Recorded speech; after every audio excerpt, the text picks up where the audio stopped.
Hello बच्चों, कैसे हो? स्वागत है आपका हिंदी निवास में। मैं पद्मलता। आज हम जो है पंचमाक्षर पढ़ेंगे। पंचमाक्षर होता क्या है, पंचमाक्षर किसे कहते हैं, इसकी जानकारी आज हम इस वीडियो में देखेंगे। तो चलो शुरू करते हैं।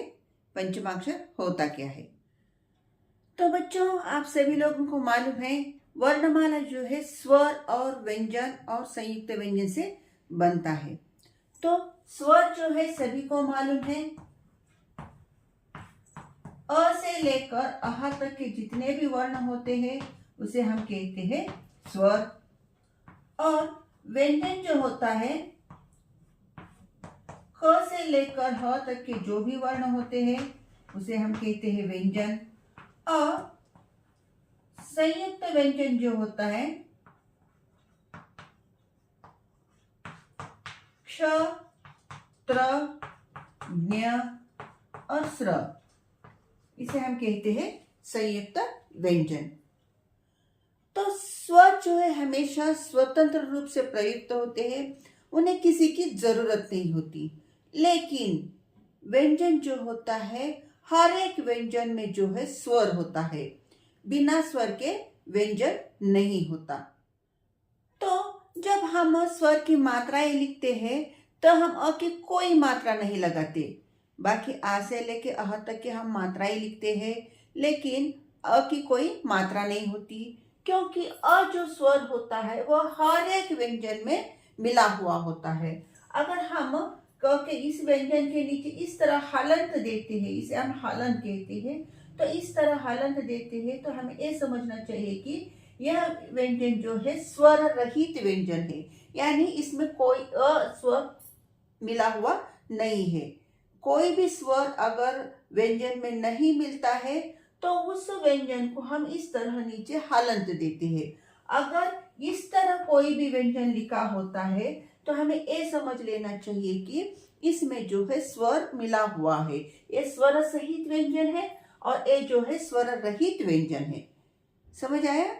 तो हमें पंचमाक्षर जो है, पंचमाक्षर सीखने से हमें जो है वर्ण विच्छेद किस तरह करना है ये हमें आसानी से समझ आएगा। और अगर आपको वर्ण विच्छेद आसानी से समझ आता है तो आपको जो है प्रत्यय, उपसर्ग और संधि में जो है बहुत काम आएगा।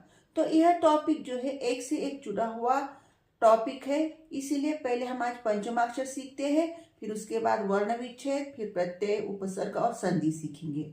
तो समझ आया? अगर किसी भी व्यंजन के नीचे इस तरह हलंत होता है तो हमें समझ लेना चाहिए कि ये स्वर रहित व्यंजन है, मतलब इसमें कोई स्वर मिला हुआ नहीं है। अगर कि इस तरह कोई भी व्यंजन होता है तो हमें ये समझ लेना चाहिए कि ये स्वर सहित व्यंजन है, यानी इसमें स्वर मिला हुआ है। तो चलो पंचमाक्षर आज देख लेते हैं, बांटते हैं किस तरह पंचमाक्षर का वर्गीकरण हुआ है।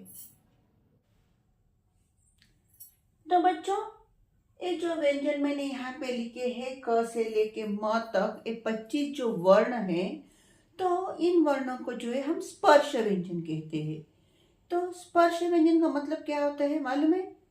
तो जब हम इन व्यंजनों का उच्चारण करते हैं तो हमारी जीभ जो है मुख के किसी न किसी भाग से जो है उसका स्पर्श होता है। हमारा जीभ का स्पर्श जो है मुंह के किसी न किसी भाग से स्पर्श होता है, इसलिए हम इन व्यंजनों को जो है स्पर्श व्यंजन कहते हैं।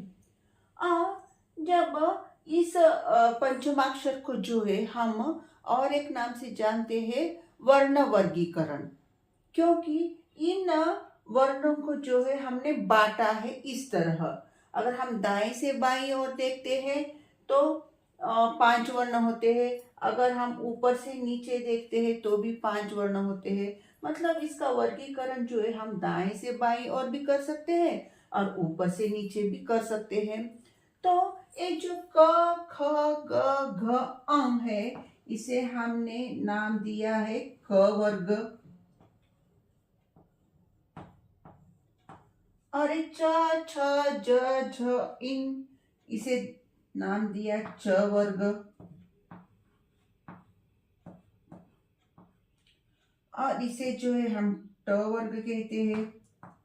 ट ठ ड ढ न, त थ द ध न, ये हुआ हमारा त वर्ग। और एक प फ ब भ म, ये हुआ हमारा प वर्ग। क च ट त प वर्ग। इस तरह हमने इन व्यंजनों को जो है इस तरह वर्गीकृत किया है, बांटा है। तो कोई भी वर्ग ले लो, क वर्ग से लेके प वर्ग के कोई भी वर्ग में जो है हर एक वर्ग में 5 अक्षर है। 1 2 3 4 5। तो ये हमारा पहला वर्ग हुआ, दूसरा वर्ग हुआ, तीसरा वर्ग हुआ, चौथा वर्ग हुआ और ये हमारा 5वां वर्ग हुआ। तो इस वर्गों में जो एक 5वां वर्ण है, 5वां व्यंजन है, ये हमारा पंचमाक्षर कहलाता है। तो हर एक वर्ग में जो 5वां व्यंजन होता है वह होता है हमारा पंचमाक्षर। तो समझ आया पंचमाक्षर किसे कहते हैं। तो इस स्पर्श व्यंजन में जो 5वां व्यंजन होता है वह हमारा पंचमाक्षर कहलाता है। तो यह पंचमाक्षर जो है हमें नेक्स्ट जो हम टॉपिक पढ़ेंगे उस टॉपिक में ये हमारे काम आएगा।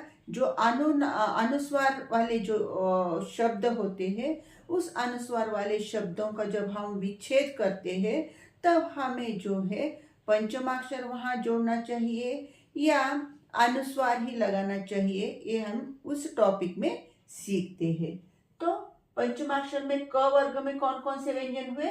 क ख ग घ अंग। च वर्ग में च छ ज झ इ। ट वर्ग में ट ठ ड ढ न। त वर्ग में त थ द ध न। प वर्ग में प फ ब भ म। तो जब हम इसका उच्चारण करते हैं तो ये उच्चारण एक जैसा ही है, लेकिन कुछ वर्ण ऐसे हैं जो कंठ से उसका उच्चारण होता है, कुछ वर्ण ऐसे हैं जिसका उच्चारण तालु से होता है, कुछ वर्ण ऐसे हैं जो मूर्धा से होता है। तो इसलिए जो है हमें जो उच्चारण की वो जो ध्वनि होती है वह अलग अलग तरह सुनाई देती है। तो ये हमारा पंचमाक्षर है। पंचमाक्षर में जो 5वां व्यंजन होता है उसे हम पंचमाक्षर कहते हैं और हर एक वर्ग में ये जो 5वां व्यंजन है इसे पंचमाक्षर के नाम से जाना जाता है। तो हम अगले टॉपिक में वर्ण विच्छेद पढ़ेंगे। उस टॉपिक में जो है आपको इस पंचमाक्षर का उपयोग किस तरह करना है वो मैं आपको सिखाऊंगी। तो बच्चों, आशा करती हूँ कि आपको यह टॉपिक समझ आया होगा। तो समझ आया है तो लाइक कीजिए, शेयर कीजिए और सब्सक्राइब कीजिए। तो जल्दी ही मिलते हैं अगले टॉपिक में। तब तक के लिए धन्यवाद।